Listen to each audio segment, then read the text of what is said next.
ପୂର୍ବତନ ପ୍ରଧାନମନ୍ତ୍ରୀ ଡକ୍ଟର ମନମୋହନ ସିଂଙ୍କ ବିୟୋଗରେ ମୁଖ୍ୟମନ୍ତ୍ରୀ ଶ୍ରୀ ମୋହନ ଚରଣ ମାଝୀ ଗଭୀର ଶୋକ ପ୍ରକାଶ କରିଛନ୍ତି।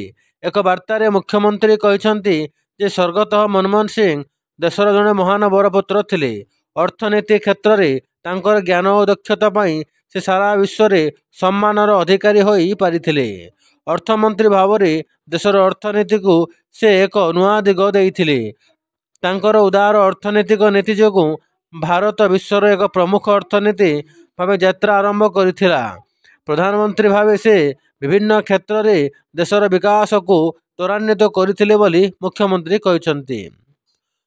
ମୁଖ୍ୟମନ୍ତ୍ରୀ ମୋହନ ମାଝୀ କହିଛନ୍ତି ଯେ ତାଙ୍କର ଜ୍ଞାନ, ଭଦ୍ରତା, ସାଧୁତା ଓ ଅମାୟିକ ସ୍ୱଭାବ ତାଙ୍କ ପାଇଁ ରାଜନୀତି କ୍ଷେତ୍ରରେ ଭିନ୍ନ ଏକ ପରିଚୟ ସୃଷ୍ଟି କରିଥିଲା।